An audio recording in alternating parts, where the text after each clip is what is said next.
Good morning. मैं doctor सरिता कुमावत आपको सिलाई के प्रैक्टिकल्स करवा रही हूँ। और सिलाई के प्रैक्टिकल्स में मैंने आपको मशीन के बारे में और जो सिलाई के जो भी उपकरण होते हैं, सिलाई में जो यूज़ होते हैं, वो सारे उपकरणों के बारे में बताया। उसके बाद में बेसिक सीम्स जो एक बिगिनर्स को ज़रूरत होती है कि हाथ की कैसे सिलाई की जाती है, अगर मशीन नहीं है तो हाथ से कैसे हम सिलते हैं, या फिर मशीन से स्टार्टिंग में कैसे सिलते हैं, या प्लीट्स कैसे बनाते हैं, चुन्नट कैसे डालते हैं, गले फेसिंग कैसे सही करते हैं, पाइपिंग कैसे लगाते हैं। उसके बाद में एम्ब्रॉयडरी, 10 तरह की एम्ब्रॉयडरी मैंने बताई थी, बहुत बेसिक सी एम्ब्रॉयडरी जो कि आपको इस कोर्स के लिए बहुत ज़रूरी है। उसके बाद में आप एडवांस्ड जो कोर्स होता है उसमें आप आगे की जो सिलाइयाँ हैं या एम्ब्रॉयडरी है या बहुत सारे आर्टिकल्स, गारमेंट्स जो हैं वो सीख सकते हैं। तो कुछ जो स्टार्टिंग का है वो मैंने कंप्लीट करा दिया।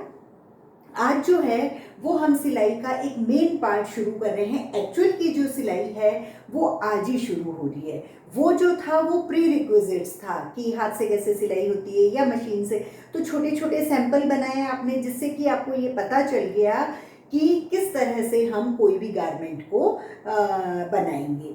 तो आज जो मैं आपको बता रही हूँ वो है झबला। झबला जो है वो 1 या 1.5 साल के बच्चे के लिए हम उसकी नाप लेके और बना रहे हैं। और झबले की जो मतलब जिस कपड़े के लिए, जिस कपड़े को हम यूज़ करते हैं झबले के लिए, वो कॉटन का होना चाहिए। बहुत पतले से कॉटन का, बहुत मोटा भी नहीं होना चाहिए, क्योंकि धुल धुल के वो सिकुड़ जाता है और उस पर निशान भी बहुत ज़्यादा हो जाते हैं, बच्चे को इचिंग होती है। तो थोड़ा पतला कैमरिक का, लॉन का, इस तरह का जो है वो कपड़ा होना चाहिए। कपड़ा छोटी छोटी प्रिंट का या नर्सरी प्रिंट, जो छोटी छोटी सी प्रिंट होती है वो, या फिर कोई डॉट डॉट लगे हों या कार्टून बने हों, तो इस तरह के जो हैं वो तो प्रिंट्स होने चाहिए। कॉटन कपड़ा होना चाहिए, पतला कॉटन होना चाहिए, सिंथेटिक नहीं होना चाहिए। और करीब 1.25 मीटर के करीब हम कपड़ा लेंगे। इससे कम होगा तो भी एक बार बन जाएगा, लेकिन 1.25 मीटर कपड़े में हम आराम से इसकी गले की पट्टियाँ वगैरह आराम से हम उसको बना सकते हैं। क्योंकि हम स्टार्टिंग में ही, मतलब सबसे पहले ही एक पहला गारमेंट बना रहे हैं, तो हम जोड़ तोड़ के नहीं बना सकते। बाद में जब हमको सिलाई आ जाती है तो हम किनारे से, इधर से उधर से छोटा छोटा कपड़ा लेके उसको सिल करके भी हम एक बहुत अच्छा कपड़ा बना सकते हैं। लेकिन स्टार्टिंग में आपको थोड़ा ज़्यादा ही कपड़ा लेके और उसकी कटिंग करनी होती है। तो 1.25 मीटर कपड़ा चाहिए, कॉटन कपड़ा चाहिए, इस तरह की प्रिंट्स होती है। अब जो हम झबला शुरू करेंगे, तो झबला किस तरह से शुरू करेंगे। स्टार्टिंग जो है वो ड्राफ्टिंग होती है। ड्राफ्टिंग मतलब ये आप देख रहे हो कि कुछ इस तरह का मैंने आरेखन बना रखा है, ड्राफ्ट बना रखा है। तो ड्राफ्ट के लिए मैंने यहाँ लिख रखा है कि 4 तह कपड़ा लेकर ड्राफ्ट का आरेखन बनाएं। 4 तह कपड़े का मतलब ये है कि इस जगह फोल्ड है। फोल्ड मतलब ये पूरी चौड़ाई का कपड़ा है और यहाँ ये फोल्ड है। तो अगर हम इस तरह से रखेंगे तो यहाँ फोल्ड आएगा, तो इस तरह से फोल्ड है, ठीक है। अगर मान लो आपके पास में इतना बड़ा कपड़ा है कि ये तो आगे का पोर्शन है, अगर आपके पास में इतना कपड़ा है कि आप इसको, ये कपड़ा है, तो पहले आपने इस तरह से फोल्ड किया और उसके बाद में इस तरह से फोल्ड किया, 4 फोल्ड हो गए। तो अगर अपन ऐसे रखेंगे तो यहाँ की सिलाई करने से हम बच जाएंगे, सफाई भी रहेगी उसमें और बच्चे के यहाँ चुभेगा भी नहीं। तो इस तरह से फोल्ड कर सकते हैं। यहाँ तो फोल्ड आएगा ही आएगा, लेकिन यहाँ भी हम फोल्ड कर सकते हैं अगर लंबाई पूरी अच्छी है तो। लेकिन अगर हमारे पास में पूरी लंबाई नहीं है, तो हम, अगर ये पूरी चौड़ाई में कपड़ा है तो इस तरह से लेंगे और एक जो कपड़ा है तो यहाँ फिर हम सिलाई करेंगे। तो अब हमने ये देखा कि यहाँ फोल्ड होना चाहिए, तो ये हमारा यहाँ फोल्ड है और ये कागज अगर हमने यहाँ रख दिया तो हम इस तरह का आरेखन करेंगे। इसके लिए क्या करेंगे कि जो मतलब इसकी नाप है वो है, लंबाई हमें चाहिए 16 इंच और चौड़ाई चाहिए 16 इंच। 16 इंच जो है वो चौड़ाई होगी झबले की, 16 इंच ही उसकी लंबाई होगी, क्योंकि बच्चा जो है वो बहुत ज़्यादा लंबा नहीं होता, थोड़ा सा मतलब यूँ उसको पहनाने के लिए भी चौड़ा चाहिए, और थोड़ा सा वो मोटा भी होता है। उसका मुंह बहुत मतलब सिर बहुत इन कंपैरिजन टू बॉडी बड़ा होता है, तो जब अपन उसको पहनाते हैं तो उसका सिर, अपने दोनों हाथ, तो इतना सब जाना चाहिए, इसलिए थोड़ा चौड़ा कपड़ा, हम बच्चे की फिटिंग वाला कपड़ा नहीं बनाते हैं, थोड़ा सा चौड़ा कपड़ा बनाते हैं, इसलिए 14 इंची लंबाई होगी, 14 इंची उसकी चौड़ाई होगी। 2 नाप आपको एग्जाम में दिए जाएंगे, और 2 नाप से आप कपड़ा आराम से बना सकते हैं। जैसे कि अगर हम ये देखते हैं कि यहाँ हमने फोल्ड कर लिया, एक बार इसको हटा देते हैं, बाद में बताएंगे। अगर हमने इस तरह से फोल्ड करके, पहले तो हम कागज पर बनाएंगे, मतलब हम पहले न्यूज़पेपर पे बनाएंगे। न्यूज़पेपर पे इसलिए कि जब हम एक बार इस पे परफेक्ट हो जाएंगे तो जो ब्राउन कलर की जो कागज आती है उसके ऊपर हम ड्राफ्टिंग करेंगे, क्योंकि एग्जाम में पहले कागज पर करनी पड़ती है, फिर उस कागज पर साइन करवा के कपड़े पर कटिंग करते हैं, और फिर कपड़े पर उसका आरेखन बना के ब्राउन पेपर वाला, और उसके बाद में कपड़े को कटिंग करके फिर हम सिलते हैं। तो अगर मैंने ये इस तरह से रख लिया तो आप ये देखें कि जो इस तरह से रखा हुआ है, तो इसकी जो लंबाई है ए से डी और बी से सी ये बराबर होनी चाहिए, ये होगी 16 इंच। तो जब आप कॉपी में चित्र बनाएंगे छोटा वाला, तो हम इस इंच को सेंटीमीटर में, और जो हमारा स्केल जो होता है सिलाई वाला तिकोना वाला, हम उससे भी कर सकते हैं और सेंटीमीटर में भी कर सकते हैं, कि हम 1 इंच को 1 सेंटीमीटर मान लेंगे, तो भी हमारा वो इन मतलब कंपैरिजन में ही बनना चाहिए। ये है तो अगर हम छोटा बनाएं तो बिल्कुल यही शेप होना चाहिए, इंच को सेंटीमीटर में कर देंगे। अगर mm वाला आपके पास में सिलाई का स्केल नहीं है तिकोना वाला, तो A से D और B से C बराबर होना चाहिए 16 इंच। तो 16 इंच का एक कपड़ा लिया, और जो चौड़ाई है वो है A से B और D से C बिल्कुल बराबर होनी चाहिए, वो होनी चाहिए 8 इंच।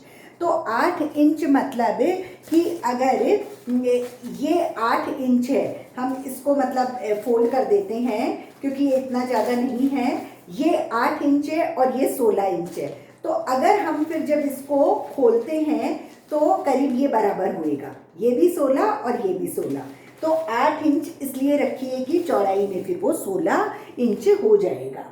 तो A से B 8 इंच, खुलने के बाद में पूरा 16 हो जाएगा, और ये 16 इंच। उसके बाद में हम B से G 5 इंच का निशान लगाएंगे, और B से E 3 इंच का निशान लगाएंगे।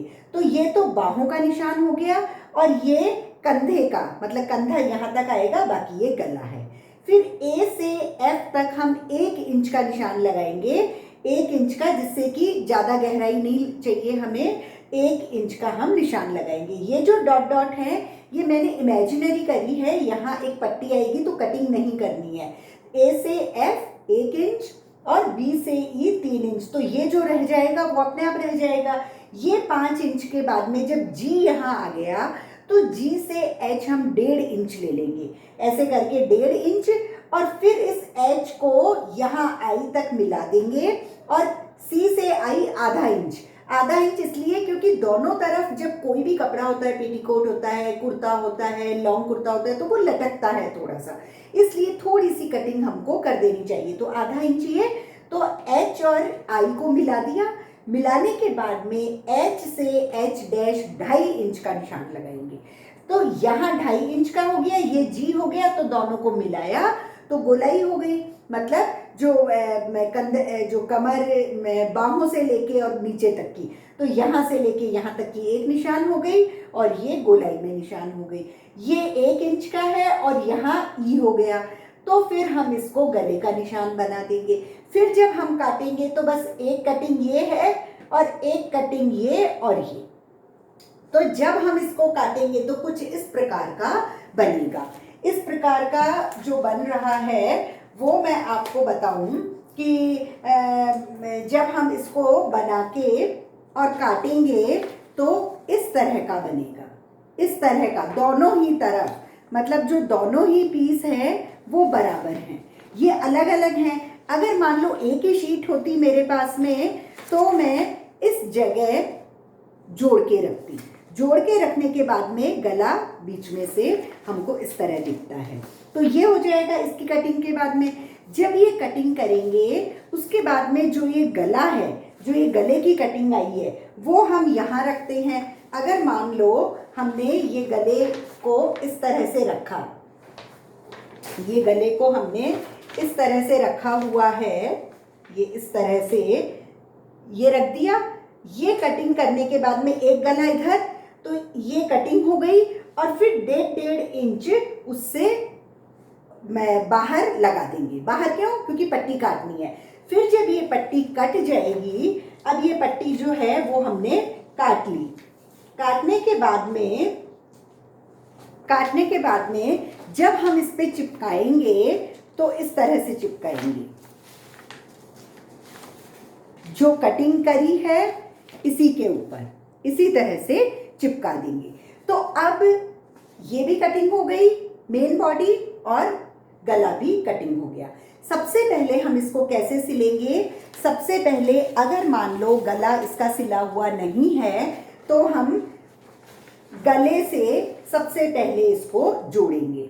इस जगह ये जोड़ दिया तो जुड़ने के बाद में ये कुछ इस तरह का दिखाई देगा।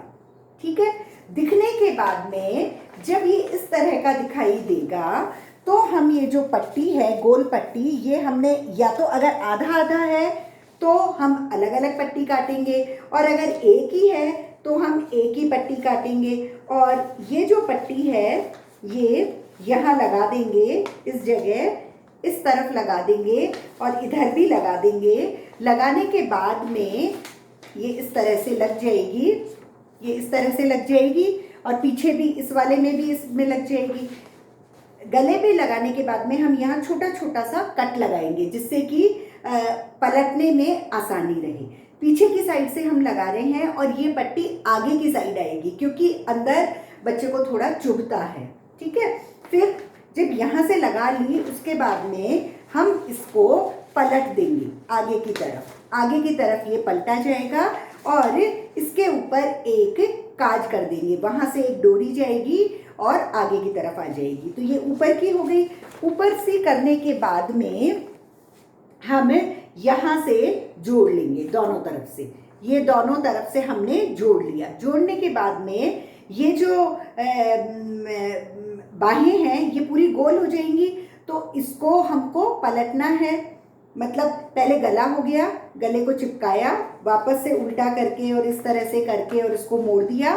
फिर ये पूरी गोल बाहें हो गई और फिर नीचे का भी पूरा गोल हो गया और जो डोरी बनी वो काज में से निकाल के पूरी आके और आगे से ही निकल जाएगी। तो किस तरह से बनेगा मैंने अभी यहाँ लगा रखा था और आपके लिए मैंने इसको पूरे को जो झबला है इसको पूरा कंप्लीट नहीं कर रखा है जिससे कि आप पट्टी आराम से देख सकें। ये देखेंगे आप कि ये देखो इस तरह से ये बनेगा।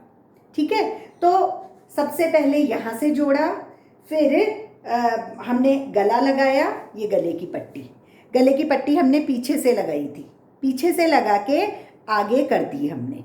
आगे करने के बाद में ये जो है एक जगह ये आपको दिख रहा होगा काज बनाया है, ये काज बनाया हुआ है और वापस से पलट के और यहाँ अब सिलाई आएगी।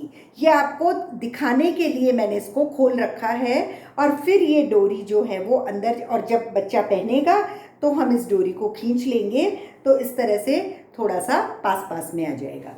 फिर जब दोनों तरफ से हम इसको काटते हैं तो आप देखेंगे इधर कि इस वाली साइड में, इस वाली जो ये पीछे हमने किया है, ये वाली जो जगह है इसको मैं पलट के बताती हूँ कि जब हम इसको कोई भी गोल वाली जो जगह होती है ये जैसे यहाँ गोलाई आ रही है तो इसमें हमको थोड़ा थोड़ा कट लगाना पड़ता है, इसको कहते हैं नॉचिंग।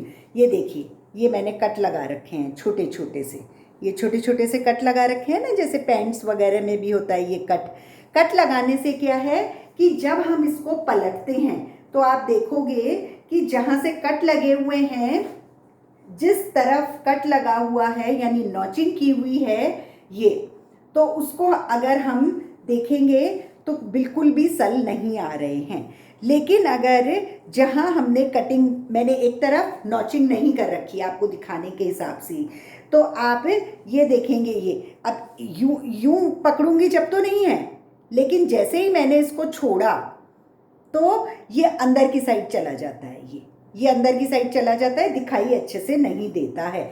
और इसको अगर हम पूरी को फिनिशिंग करके देखते हैं तो ये इस तरह से पूरी इसकी शेप दिखाई देती है।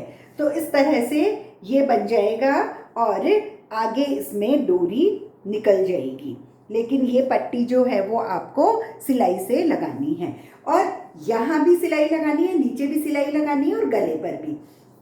सिलाई के लिए मैं इसलिए कह रही हूँ क्योंकि छोटे बच्चों के कपड़े जल्दी गंदे होते हैं, बहुत बार धुलते हैं, तो तुरपन भी कर सकते हैं, लेकिन अगर हम सिलाई लगाएंगे तो वो बहुत बार धुलेंगे और ख़राब नहीं होंगे। दूसरी बात ये कि अगर ये तो छोटी छोटी मान लो प्रिंट का है, हल्के प्रिंट का है, लेकिन अगर आप प्लेन कपड़े का बनाते हैं तो फिर आप कहीं भी एक जगह, इसके सामने वाली जो जगह है इस जगह छोटा सा एम्ब्रॉयडरी कर सकते हैं, बीच में एम्ब्रॉयडरी कर सकते हैं, नीचे एम्ब्रॉयडरी कर सकते हैं, वी शेप में कर सकते हैं, या फिर गोल कर सकते हैं, या बीचों बीच एक पैच वर्क लगा सकते हैं, मतलब बच्चे को चुभे नहीं, कुछ इस तरह की एम्ब्रॉयडरी जो उसको चुभे नहीं, तो हम छोटी छोटी सी एम्ब्रॉयडरी भी इसमें कर सकते हैं। लेकिन लेसेस वगैरह, फ्रिल वगैरह ज़्यादा नहीं लगाएंगे, बच्चे को इचिंग होती है, मुश्किल होती है। तो इस तरह से आपने ये देख लिया कि आज कि झबला कैसे बना। मतलब झबला बनाने के लिए पौंड मीटर कपड़ा चाहिए, कॉटन का कपड़ा चाहिए, छोटी प्रिंट, नर्सरी प्रिंट, डॉट वाला कपड़ा चाहिए। फिर जब हम इसको सिलेंगे उसके पहले हमको इसकी ड्राफ्टिंग करनी होगी। ड्राफ्टिंग करने के लिए हम इस तरह से करेंगे, कपड़े को 4 फोल्ड करेंगे, इस जगह फोल्ड है, फोल्ड इस तरह से, मैंने कई बार बता दिया आपको, ये इस तरह से, जैसे अगर हम खोलेंगे तो ये जो जगह है ये फोल्ड कहलाती है, ये इस तरह से। तो 4 फोल्ड, मतलब ये एक तरफ का हिस्सा, फिर इसके पीछे वाला एक तरफ का, फिर जो अंदर 2 और हैं वो पीछे के। तो 4 फोल्ड में जो दो है वो आगे का हिस्सा हो गया और 2 पीछे के हो गए। यहाँ फोल्ड है, फिर गले का निशान लगाया, गहराई का, गले की चौड़ाई का निशान लगाया, बाहों का निशान लगाया, नीचे लटके नहीं इसका निशान लगाया, फिर बाहों की गहराई का निशान लगाया, फिर इसमें कर्व दे दिए और इस तरह से ये काट लिया। और काटने के बाद में मैंने अभी भी आपको बताया था कि ये इस तरह से बन जाता है। और जब इसका गला हम इसको रख के काटेंगे, 1.5 इंच की पट्टी हमको पूरी एक सलन मिल जाती है। और फिर पट्टी को ही सबसे पहले लगाएंगे और नॉचिंग करेंगे, छोटा छोटा काटेंगे और पलटेंगे बाहर की तरफ, तो वो उसमें बल भी नहीं पड़ेंगे, सल नहीं पड़ेंगे, और वो बाहर की साइड रहेगा तो बच्चे को नुकसान भी नहीं पहुंचाएगा, इचिंग भी नहीं होगी। और एक जगह थोड़ा कट लगा के एक काज बना देंगे जिससे कि डोरी पूरी इसमें आ जाएगी। डोरी पतली सी आपको बनानी है। गले की फिनिशिंग के बाद में हम ये वाली दोनों सिलेंगे। दोनों सिलने के पहले बाहें नहीं पलटेंगे। लोग पहले बाहें पलट देते हैं, वो गलत है, क्योंकि अगर मान लो पहले ही आपने वो कर दिया और मान लो ये हिस्सा एक का बड़ा और एक का छोटा हुआ, तो सिलाई का एक रूल है कि पहले दोनों तरफ करने के बाद में ये जो गोल बाहें बच गई वो पूरी एक बार में सिलाई, फिर यहाँ भी पूरा गोल बच गया तो ये एक बार में सिलाई। ये हो गई सबसे पहले, फिर ये, मतलब सबसे पहले अगर कंधा जुड़ा हुआ है तो ठीक, नहीं तो पहले कंधा, फिर गला 2, फिर साइड्स 3, फिर बाहें 4 और फिर नीचे 5। और इस तरह से करने के बाद में वापस से इसको वो कर दिया और यहाँ काज बना दिया, डोरी बना दी और डोरी डाल दी। इस तरह से ये झबला जो है वो कंप्लीट हो जाता है और झबला कुछ इस तरह से दिखाई देगा। लेकिन आप ये नहीं सोचेंगे कि ये हमको पट्टी उधड़ी हुई चाहिए, पट्टी हमारी इसमें लगी हुई रहेगी। ठीक है, अब ये था छोटा झबला। नेक्स्ट टर्न पे मैं बड़ा झबला जिसमें कि बड़ी बाहें होती है, रैगलन स्लीव, उसके बारे में बताऊंगी। Thank you.